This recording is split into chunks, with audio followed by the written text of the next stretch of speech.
Hi, everybody. Thanks for joining us. As you can see, we're language experts and not technology experts. I'm Catherine. I'm Brenda Muzeta. I'm Marsha Liao. And we've all worked as language teachers and as teacher educators and as classroom researchers. And we're so happy to be talking to you tonight about the issue of language diversity and what we're calling teaching between languages. So let's start by taking a look at this language diversity scenario. And here's a quote from Wendy Carr, and it reads, I teach middle school language arts in an urban district. I have 31 students, including 4 EALs, and a few more whose parents declined services. They're from all over, Puerto Rico, Thailand, Congo, Eritrea, and Nepal. But I grew up speaking English, only occasionally overhearing Polish phrases from my grandmother. So I have no choice when it comes to the language of my classroom. Now, Wendy's situation is in some ways becoming more typical in a US classroom K-12. Now, if you tune into this talk, we probably don't have to tell you that. You may have already heard the statistic that there are over 400 languages spoken in the US. And even if you haven't heard that statistic, you've probably seen, whether you work in a small district or a large district, that there are multiple languages spoken by your students. In fact, the small circles on this slide represent the number of languages spoken around Massachusetts. For example, 20 in the Greenfield area, around 30 in the Amherst Public Schools, over 100 in Springfield, and upwards of 140 in Boston. And those numbers have really climbed rapidly in the last 10 years. So we're now going to take a quick poll of the room. Before we say more about language diversity, we want to see what kind of diversity we have here in the room today. Lauren will send you a link in your chat, in the chat box of your screen. Please go to your chat box and click on the link and answer all the 4 questions. The questions are, what languages do you speak currently? What languages have you studied? Have you lived in a different language community at any point in your life? What language or languages do your students speak? All right, now we'll take just a moment or two for you guys to take the language, and then we'll hopefully see the results live here as they come in. Let's see what came through before, I guess, just the few responses we got tonight. It looks like what languages have been studied. We have Spanish, French, French, Swahili, English, Takana. And what languages do you speak currently? We have English, French, Spanish, and Spanish. a few fewer, I guess. And what languages do your students speak? English, Spanish, Vietnamese, Arabic. now, maybe if you weren't able to answer this question in the poll, maybe you can type your response at least to this question into the chat box, and we'll gather just a representation of what languages our students out there are speaking among this crowd while we move on. That's right. We have one last question, I think. Have you lived in a different language community at any point in your life? And yes, yes. Now, in the research world, folks have started to call this super diversity.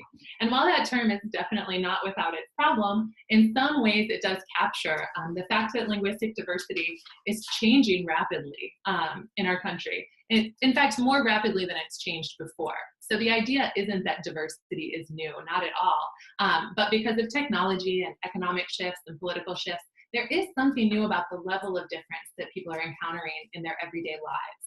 And for teachers and students, that's their everyday lives in classrooms. Now, Steven Berdevec, the guy who coined this term, he pointed out that as fast as this landscape is changing, there has been some work done around modifying public services like education. But that work just hasn't kept pace, especially in the last couple of years, as these nativist movements have kind of gained a little bit of grip and have sort of been trying to make diversity seem unnatural or out of place or even wrong. So it's in these conditions that we're exploring some of the challenges of everyday classroom teaching and what we can do, what teachers can do. Because whether we're monolingual or multilingual, if we're working in districts like these, there's little chance that we can provide home language services to all of our students. And so I guess if we know anything about people who sign up for our Sunday night webinars, we know that regardless of that fact, you're really interested in doing the best for your students.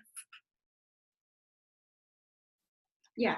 So now, oftentimes it happens, is, though it's not certainly, but not always, is that when teachers they find themselves in a linguistic diverse spaces, we tend to teach what we know or come from our linguistic strength. And when that reaches its limit, which sometimes happen really quickly, depending on the particular teacher, student, the assignment, and their respective language backgrounds. So the next most available support to offer are bilingual dictionaries, which most schools have had on hand as testing accommodations or translation technology site like Google Translate. And these tools are not bad anyway, but frankly, they really make sense that they give in the English-only policy we have had for the past 15 years. But when we approach language teaching by using ourselves and English as the starting point and supplement with these tools that focus on translating either single words or whole passage, can leave the students frustrated, and it doesn't really match up what we know about language development. So there's a small little news story on the Boston Globe on March 9th, 2018. So I would like to share this little quote from the little boy, 10 years boy, Mello. So he didn't speak English when he arrived in Boston from the Dominican Republic at age 10 to live with his father. But his father, who worked 3 cleaning jobs and also didn't speak English, wasn't around much. And he struggled in school. This is what he said. He said, "It was hard for me to communicate with teachers," said Milo. So the only thing that would say is grab a dictionary. Mm-hmm. Yeah. So which is that students are best able to they can expand their language repertoires when they are able to use and add to what they have as they engage in meaningful activities, not simply just repeating what the dictionary or Google Translate give them, but having lots of opportunities to use the language and what they have, they can use it creatively, flexibly, critically, and intentionally. And as they encounter situations where they want to or have to do new things, their repertoire will grow, and they add language or other meaning-making tools that will let them get the job done, including the tools from the new language. And so our main question for this hour is, how can teachers, monolingual and multilingual teachers, help students use and grow or expand their language resources when they don't share students' home languages? And since we have a short time tonight, we're going to zoom in on academic writing. And we're going to be thinking specifically about those students who may have very beginner English skills, but who have been in schools and developed literacies in other languages. We'll begin to answer that question by sharing some of our experiences trying to grow our language abilities. Now, the language learning experience that sticks out most in my mind relative to what we're talking about is in learning to speak and write French. And I had studied French through K-12, but the experience I'm going to share is from college. I was assigned the task of writing an essay about Missouri politics in French. And I could only get together 2 sentences after having studied French for that long: who the governor was and what his party was. And I was so frustrated, not only because I was embarrassed to look like a bad student, but because as a 20-year-old person, I had this developing political identity, and I really couldn't capture that at all in the essay. I looked like a barely knows anything kind of student. Yeah, for me, a very interesting, obvious example is doing a graduate study in the United States. So suddenly, I have to do a lot of academic writing. It's kind of overwhelming. Sometimes, a lot of time, not just sometimes, I don't make sense of my own writing. So what I did is I verbalized my writing in Chinese, my home language. So that really helped me to clarify the ideas, in my home language and really make sense of my own writing better. And for me, my background is French language teaching, but many, many years ago as a French student, I really struggled trying to write French. In fact, I used this technique where I literally would think in English and write in French. While it worked on some occasions, there were instances when it didn't work because there are certain things that you cannot translate directly from English into French. And I think there were several instances when the meaning was sort of like lost in translation, so to speak.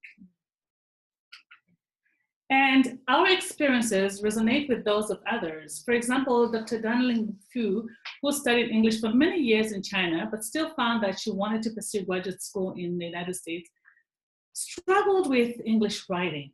And this is what she said: nothing seemed to come out right. Word choices, expressions, or even ideas. When I forced myself to think in English, it seemed I could only squeeze out a few forced ideas, which I could tell were too flat or simple. I can feel the same way. Mm-hmm. Now, our experiences as adults now who learned the language in different contexts is one thing, and we're certainly all frustrated trying to make the meanings that we wanted to, but couldn't necessarily without drawing on our full linguistic repertoires. But from the perspective of a local high school student who we'll call Alberta, it's more than frustrating. It's about the way that other people come to see you when you don't produce English writing. She says, honestly, some people think we're stupid, but it's like sometimes people who don't even know English get it better than the ones that do know English. But yeah, some people, they think like they don't know English, they can't do it. But yes, we could, just give us a try. And so as she points out, many students who are labeled language learners are often perceived as academically less capable by monolingual English speakers. So it's really a layered issue, and there's a great deal of pressure to produce the right English. Mm-hmm. Yes, I agree with that. And then that pressure can actually sometimes lead to even less language production. For example, like a group of Chinese students in the high school English class, the assignment was to write about their experience at school in English. So many students sat there for a long time writing nothing. But when the teacher said, I know you had thoughts about the school, why don't you write in Chinese first? Here's what one student produced. So the student, so when the student allowed to respond to the same prompt in the Chinese translate into English afterwards, so the students writing, he said, I have just moved to a new school. My classmates and teachers are friendly to me. Our class plays basketball with class 2 once a term. Though our class is good at playing basketball, class 2 is better than us. Their monitor is good at playing basketball and they win every time. I'm good at playing basketball too, and I will enter for the basketball competition too. I believe that we will beat the winner. So now you can see this piece of writing is quite compelling, but the takeaway here isn't that we should just tell students to write in their most comfortable language and translate. Oh, if only it was that easy, right? Yes. Instead, what we're suggesting is 5 principles for working between languages. First, we suggest you make writing an everyday part of your teaching. And you see that word everyday in bold there? Because we really mean every day. And we mean that for all students, not just for those labeled as language learners. Students cannot develop skills they don't use. And this practice is incredibly beneficial for students' content learning and their language development. And we know this because content gives us something to talk about or write about. And our language system expands as we try to communicate about new topics. For example, look at breakfast. Writing about breakfast, this task could be as simple as having students write about what they had for breakfast. And whether in language arts or in science, in a science unit on energy, this can serve as an important foundation for more generalized content knowledge. Yeah, another example I would like to provide is dialogue journals. So have students have a notebook, to write every day and keep a track of their own writing. It's also kind of helpful because they can keep a record of what they learn every day. They also can write down their thoughts about particular events in the classroom, the content, or there are some thoughts they would like to share with their teachers. And as a teacher, you don't have to give feedback every day, but maybe once a week you can give them some feedback to see their writing situation. So in that sense, we can actually either have them practice their writing every day, and also you are forced to your teacher-student relationship. Yeah, and that is so that's the first principle. The second principle is we should embrace the idea that students are not writing only for you. Another great idea is a lot of times writing is done for the school. So we do the worksheets. We have students do the homework and they do the essays. But when we really need to do is to broaden the purpose, thinking about how they express themselves better, and the audience, consider the audience, and to or include other students, community members, or even themselves. Writing can help students to build new knowledge, new language, and even new identities as knowers, doers in the world. So shifting our thinking towards writing in this way give us new ideas for venues for students writing as well. For example, publishing for different audiences is a nice way. Could be family or communities, local officials, younger students in the school, or their future self, and so on.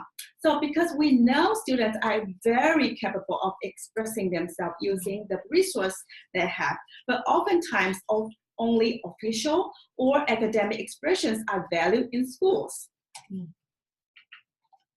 Now, the third principle, and maybe the one that takes the longest view, I guess, is to create a classroom culture where students are really free to choose their language of expression. Because we can personally embrace diversity all we want, right? But that needs to be reflected in our classroom environment, in our teaching practices, and in our assignments. And the first step towards creating this kind of classroom culture, I think, is to let go of the idea that you need to understand everything that your students say or write. Even, I guess, or especially if it feels overwhelming or scary, or like you're giving up some control, which can be very uncomfortable, I think, for many teachers, even those who really believe in the value of multilingualism. Now, I think at the heart of that discomfort sometimes for teachers is an unchecked belief in the necessity of English itself. And that's really understandable, I think, given the strength of English-only ideologies in our lifetimes. But one way that we've seen a teacher work to destabilize that English supremacy and kind of normalize multilingualism in his classroom is a teacher we'll call Mr. L, who Brenda and I have done some work with. Now, he was teaching math to a really linguistically diverse group of students. He had students from Nepal, Vietnam, right? Some Arabic speakers, Spanish speakers. And when he asked students to solve math problems, he would ask them then to share their solutions and their process in front of the class. And in one particularly memorable moment, a Nepalese student sort of communicated that he couldn't tell his problem-solving procedure because he didn't have English. And Mr. L asked him to share it in Nepalese, and then asked students around him, as much as they were able, to help explain for that student in their other languages. And what we saw was a sort of chain reaction of a friend of his voicing it in English, Mr. L revoicing it in Spanish, and this sort of trickle through the room with clarifications built in from each of these student groups. So that's one option if you have language partners available, is to really make use of them, but to invite their voices in multiple languages into your normal classroom activities. Yeah, and another example would be that what if the students they don't have a partner who share the same languages? So I would suggest teacher really you have to build a system for students really practice and to foster students independent learning strategy. So one example I would provide is maybe using iPad with internet resources, because that provides a wider resource than an online dictionary or just picture dictionary, because students, they can Google what they want to write and they can learn some ideas. And then they also can, when there's a communication barrier, they can also Google and show you the name or terminology. And then you can help and tell the students, or model the language to help students to express they want to say.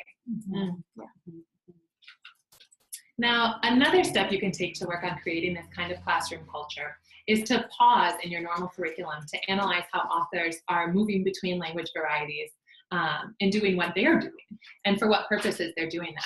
So, for example, here's an excerpt from a chemistry book that's widely used in Western Massachusetts on the topic of condensation. So if you're discussing this topic anyway in your class, you might pause to notice how in the first part of this passage, the author speaks directly to the reader. Have you ever noticed, ... So there's a little bit more of a conversational tone. There's some interaction, sort of questions, and the answers at least in the reader's mind. And following that, we get something that's a little bit more traditionally science language, right? Condensation is water vapor and the air condenses, blah, blah, blah. But creating a space to talk about the author's language choices as they're moving between everyday and disciplinary language is a great example of taking hold of language variety within your comfort zone. Or, and another example here from children's literature is a book that we taught recently called Mama's Nightingale, where the main character has a mother who's detained and they're waiting for her release, and her father have settled in to a home in the US. And in this picture book, the author switches between English and the Creole and infuses it in the illustrations as well. And so you can pause with students here to talk about, oh, I noticed this author switches between languages at some point. For what purpose? What's the effect of that?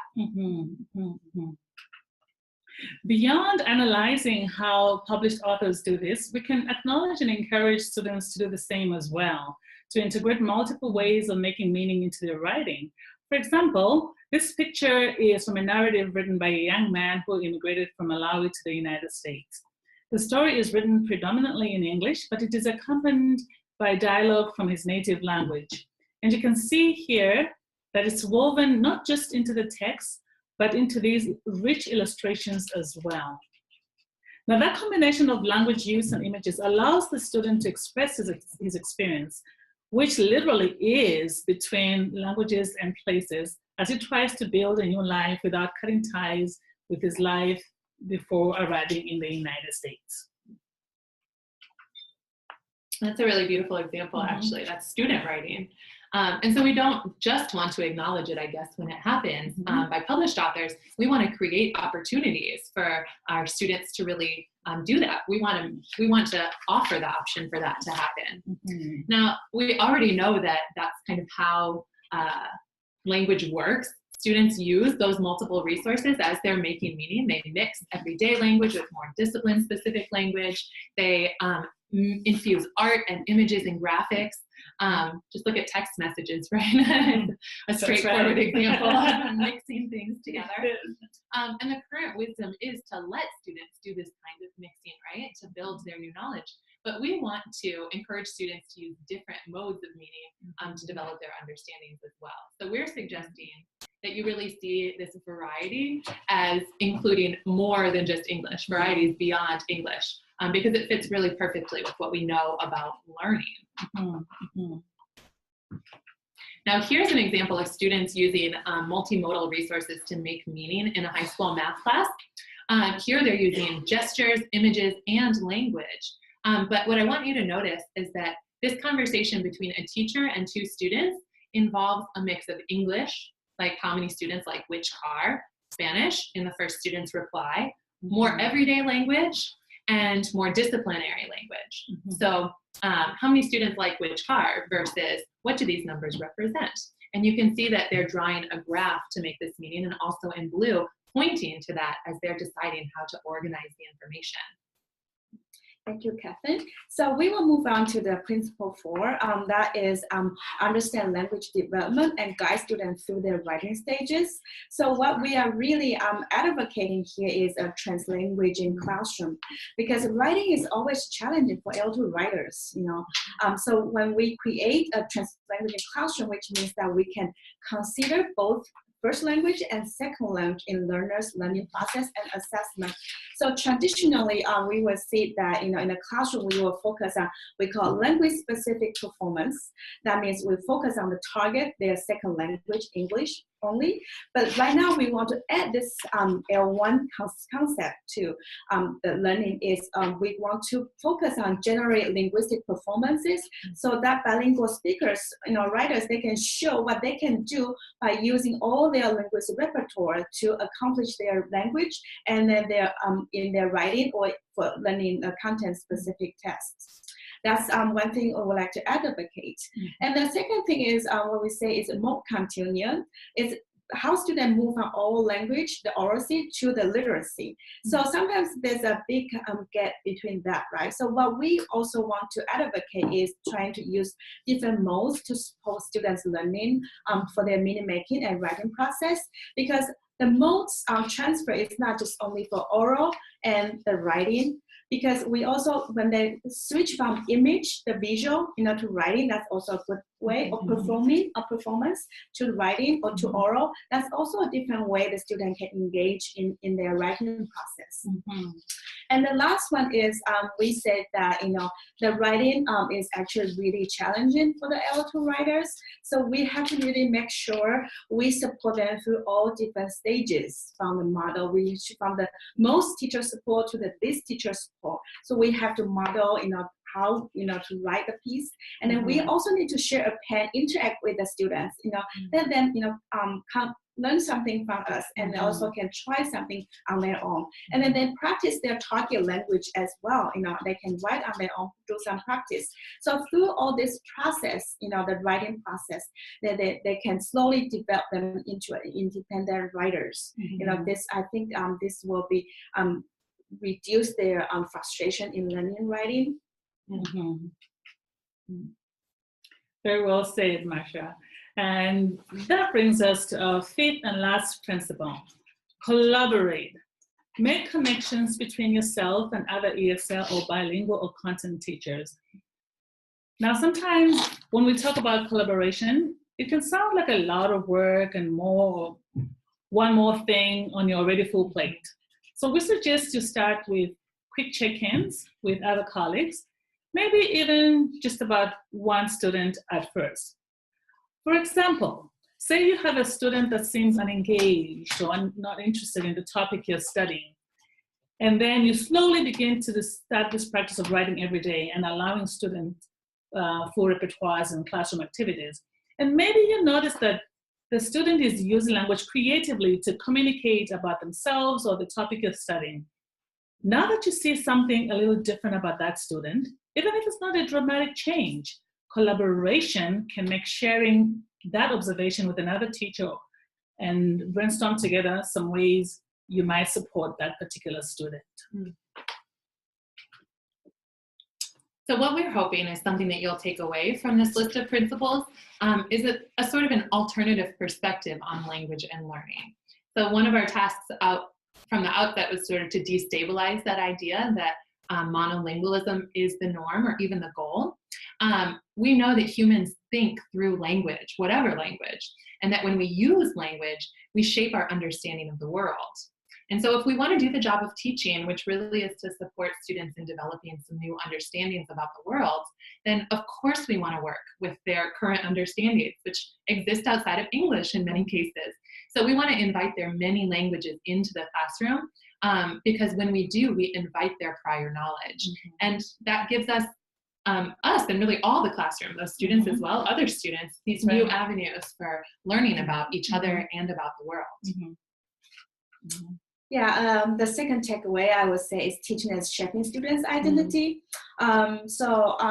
If we look at the quote here, it's by two prominent scholars from Canada, it's Norton and Dooley. They say identities, if they are alive, if they are being lived, are unfinished and in process. So this quote also tells us that we should consider the connection between the language learning and identity construction, because teaching is all about shaping students' identities.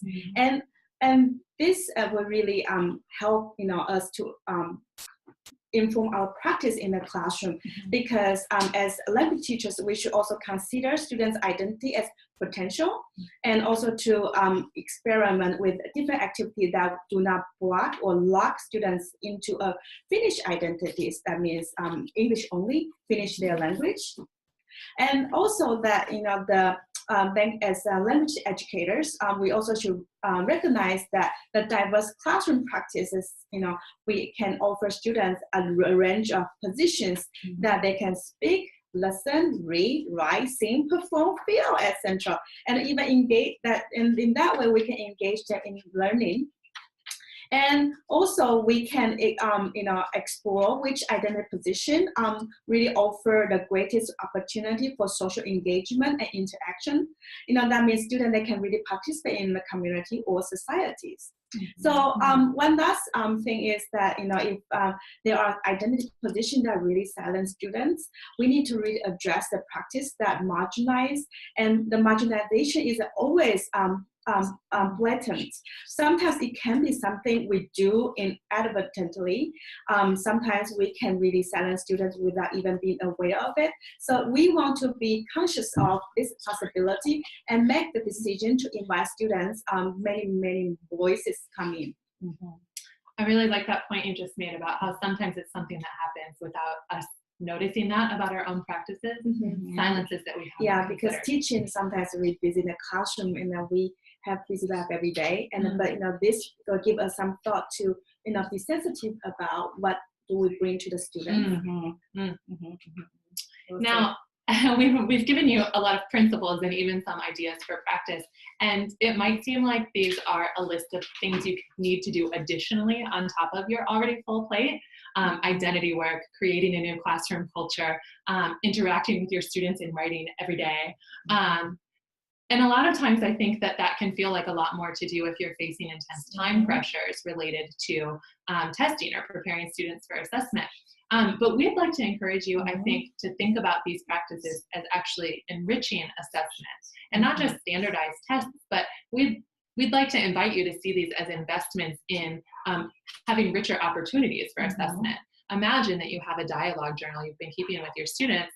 Well, look, it's actually a bit of a portfolio assessment or proof of their language development over time. And in some cases, their content understandings too, depending on what you ask them to write about.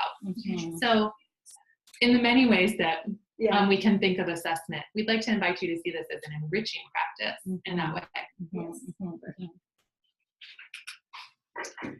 And so we want to emphasize that even as teachers are facing pressures to do more and more, we have the wise words of Ida Walke to guide us. If we spend time engaging in teaching between languages, we may have covered less, but we will have covered more. And the quote is, we may have covered less, but in the end, we will have covered more. Great, so I believe that we have a good chunk of time for questions, if there's any among our audience, general or specific. We'll take any questions. Now, while we're waiting for any questions to come up, maybe we'll do the low-tech version of our poll reveal. So some of the languages that your students speak out there include some of the ones listed on our slide, but also we have some Cape Verdean Creole, Spanish, Haitian Creole, Pashto, Japanese, French, and English. So we have a really linguistically diverse classroom life, I think, among our participants here. Okay, and I have some questions from participants that they sent in. So our first question, and I'm just going to read it straight from the chat. It says, Catherine's experience with writing in French speaks to many high school foreign language students today. But some foreign language learners in the US and not only able to write well, but also to speak the language adequately, even after a few years of learning these languages. And so their question is, what do you think the reasons are for this inability to write and at times speak in a foreign language? That's a great question. I can probably take that out. Okay.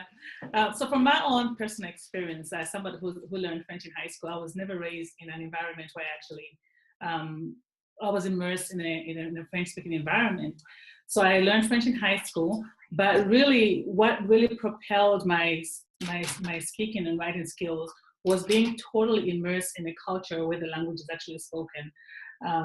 I went to live and study in France for a period of time, and the difference was night and day. So I think one of the most important things I think in learning a new language, whether it's Spanish, French, or Italian, is to at some point do a study abroad program where you just really totally immerse yourself in the culture of that particular language. The other thing also to bear in mind is that when you immerse yourself in that culture, there are certain expressions that you use only in spoken language that you don't necessarily use in the written form. And so it's important to make that distinction, but that distinction can only be made when you're totally immersed in that particular language, to distinguish the formal from the non-formal. You know, something I think I would add too, and I think it builds on what Brenda said, is the pattern of language teaching. I think what I heard Brenda say is that a lot of times we use language to do things, and it's not until you're in a position where you're doing the thing that your language for doing that thing really expands and takes grip in your knowledge base. And in the case of schooling, I think a lot of the ways that we teach language in the past has been, particularly in the case of foreign languages in the US, like my French experience, was memorizing a lot of vocabulary and grammatical frames. And it turns out when you want to do something important, like express your identity, that those frames and that vocabulary memorization doesn't always let you do that work. And so I think in the long term, I think what I would recommend is really contextualizing your language teaching. Study the language that you're using around you as you're teaching a content area. And that's why I think it's especially an easy first step is to just spend time noticing with your students the language that surrounds you already in your textbook, in your school environment, in the conversations they're having between each other. Yeah, I haven't learned French before, but I think that writing practice really also increase our understanding or deepen our understanding about a language.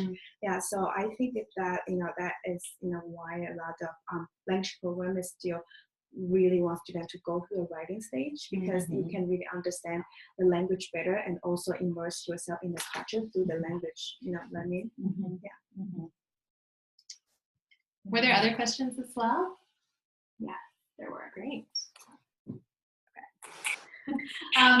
So one more question is what is a high school, like what is a realistic picture of what it looks like for students who are learning English in high school classrooms? And so maybe something you could touch on is like what kinds of programs, especially in Massachusetts, are available to teach English language learners, like bilingual education or something like that. You want to talk about that? Yeah, what does it look like in a high school to teach language? Do you know if this is from a content teacher or? Yeah, they We don't know. We don't know. Okay, great. Well, I'll answer in two ways then. Once, if you're maybe a future ESL professional, or if you're a content teacher who wants to teach language in your classroom. If you're an ESL professional, until let's say November 2017, just a handful of months ago, the real options were English only support. We didn't really have available a really robust, I think, bilingual education model. So some pockets appeared here and there. So most typically what that would mean is that students are one of three things. They're sort of pulled out and they learn language and content in separate classes among just other students labeled English language learners. Or a second option is an ESL professional would push in to their classroom to provide support in a content setting. Or that professional might pull them out for short chunks of support, maybe 45 minutes or 90 minutes, depending on their English level. So that's what it might look like. Now, on the horizon, it might look kind of different because Massachusetts is no longer an English-only state. So keep your ears open for what that might turn into in the future. Yeah, and also I think there are more and more Spanish and English bilingual schools around here, and also other language. They are trying to build a different, language learning even in high school. I think in high school they have to do biliteracy, and that they can, when they graduate from high school, they can get a certificate to prove their language learning certificate. Now, another piece of the question I think was what's realistic in a high school classroom with language learners in it. And I think that what helps me think about what's realistic is to know who the students are, have a general understanding of your content goals, and then to let go of the sort of expectation that's laid out in a typical pacing guide of where you'll start and where you'll end. And instead, with a challenging end goal in mind, so it's maybe not what the pacing guide says, think about who your students are and aim for movement forward among the whole group instead of this final ending point for maybe one student or one ideal student. Think of who your students are and aim for movement forward with some really interesting content and learning goals in mind. But also, just to add on, just also to teach in a way that makes sense to the lived experiences of these students, whatever their culture experiences are, to try and find ways of really integrating those experiences into the language learning experience. Yeah, because every classroom is a little bit different. So every time, if you want to approach this, you also need to understand the student's background and their language background, and then do, their English proficiency first before you can approach them to design your teaching activities. Now, just like to contextualize that a little bit, I mean, we know we have new standards like the Common Core, and they talk about this 21st century literacy work that we want to be doing with students all the time. But really the broad framing idea of that is participation in a globalized world, right? Yes. So the standards are a middle step, but think about your students participating in a globalized world. And I think let that be an anchor for what's realistic. Macro level. Yeah. Thank you so much. We have another question. This is kind of from me. So I was lucky enough to go through your class, Catherine, and I felt that as a content teacher, a science teacher, I learned a lot specifically about genre and breaking down the specific content texts that I tackle, both reading and writing in my classroom.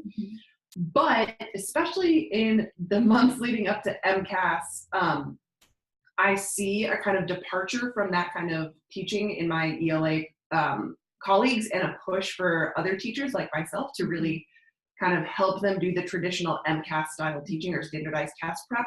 So how can I help to communicate to my administrators and my ELA colleagues, one, as a science teacher who, why should I know what I'm talking about when it comes to reading and writing, but two, in this very high pressure situation where we have these standardized tests that, especially in a school like mine, where our MCAS results really matter for our future and for our teachers and our administrators. How can I communicate that this kind of breakdown of language is just as valuable as what we think we're getting from that kind of traditional MCAS prep? Shall I? Great question. Great question. This is a like where the rubber meets the road kind of question, which I love. To Lily, I would say, and to all you, the other content teachers kind of out there asking a question about like, okay, we can notice language and do some interesting stuff in our classroom, but then there's like the month leading up to MCAS. I mean, knowing that that's coming, you can, just like your other texts, think about what kind of writing that MCAS values, right? It might not be very interesting, and in a lot of ways not very even 21st century relevant. But if you can sort of separate from that feeling and say, what is it they're asking us to do? Why are they asking us to do that? And even move beyond with your students that the purpose is just to pass MCAS. Like there is a rich conversation to be had that you can sort of slowly be weaving into your curriculum about like the history of why this counts as the way to do it, And so on the one hand, teach MCAS reading and writing, maybe some of the same interesting ways that you're getting into other genres of science. Or the other genres of teachers out there.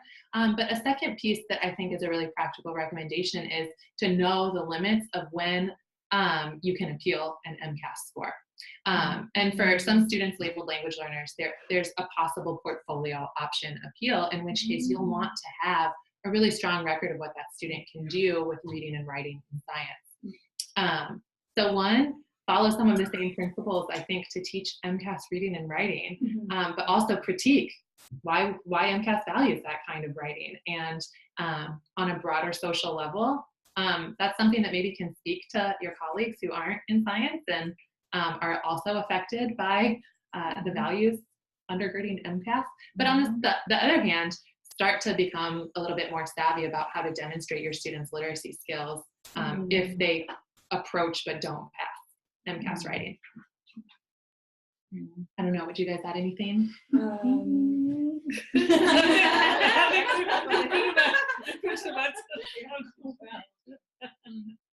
I think I agree what you say, because I think before the test is, really focus on the style of MCAS. That's really a good way, because before that you can follow the genre, and then really teach the student needs. But for the test, it's always a different story, because even I'm from a very test-oriented place, so all the time we have mock exam, we have a lot of practice tests, just make sure you do well in the exam. Yeah, but it's but this is the reality of the life, so we still need to make it, get it done.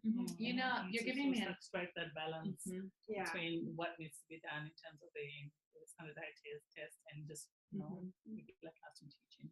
You know, just like another activity you could try, because I know oftentimes the disengagement with MCAS style writing comes from all the pressures that come with the test itself. But maybe one way you can sort of bring some interest around that writing back in is, say maybe you've done your open response Tuesday or whatever it is that you have to do at your school, where you've practiced this MCAS style writing. Maybe following that or involved with the build up to that is, okay, so this is for an MCAS audience. Let's try. Now I'm interested in what you know about this topic. Let's try rewriting that for a different audience, like someone you care about. Yes, that makes sense. Because Brenda pointed out too in her learning experience, it was when you were around people you cared about that your language really developed in terms of French study abroad. And I think we have one last question, which is someone who feels overwhelmed by all the languages in their classroom. So can you just speak to what your internal processes were like when you were learning how to let go of that control of only allowing English in the classroom? I think for the first thing I would do, I would get to know the students and their culture and their languages. That's the first thing I would like to do if I have so many language learners in my classroom. And then afterwards, and I will start to move on to design which way we can help them better. For me, I guess my experience with languages is a little bit different, because I come from a culture where multiple languages are spoken. So I myself can speak several languages. And I didn't necessarily have to learn them in a formal setting.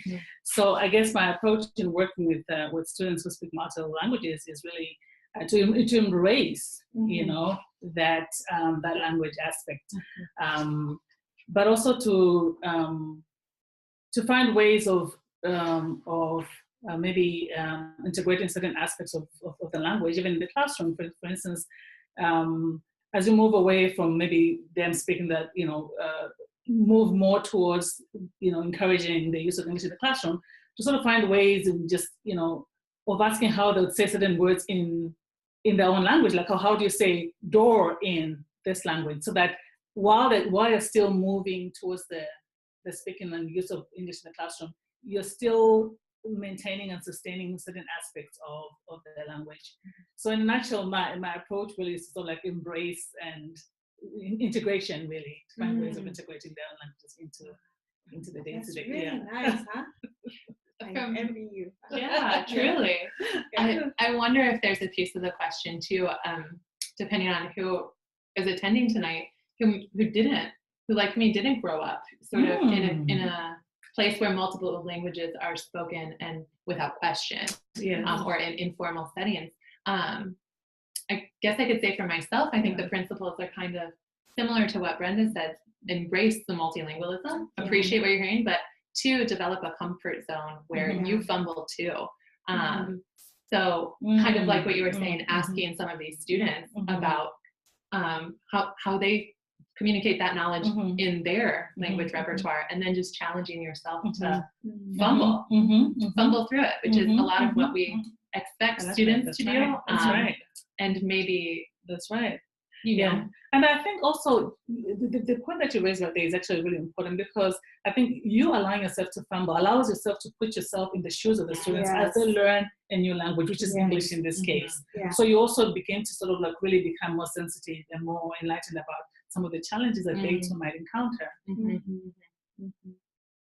And then maybe just developing like a mental framework. I know with other challenging topics, oftentimes people advise us to notice when we have a thought come up that we're trying not to have. And so if we think to ourselves like, oh, I'm so frustrated, why are they doing that? Or I can't understand that. Maybe just develop a mental mantra or something like that. Oh, that's okay. Interesting. And I wonder what they're saying. How can I develop the ability to understand them instead of a one-way burden? So we have some resources here. this will be help you to create a multilingual classroom. So the book I would strongly recommend is called Translanguaging Classroom. This is the newly published in 2017. It's this last year's, and they include a lot of the authors. They include a lot of practical examples to show you the classroom examples, and in the back they also provide you a lot of forms and charts you can use, ready use for your classroom. And of course, we have Writing Between Languages, which is about writing Just between that. languages. And I can also recommend a really great short web series. These videos that are maybe 5 minutes long or so a piece, called Teaching Bilinguals, put out of the City University of New York, that I think can give you some quick grip, especially on the creating a multilingual classroom piece. Yes. Great. Thank Thanks you. so much. Good night. Bye.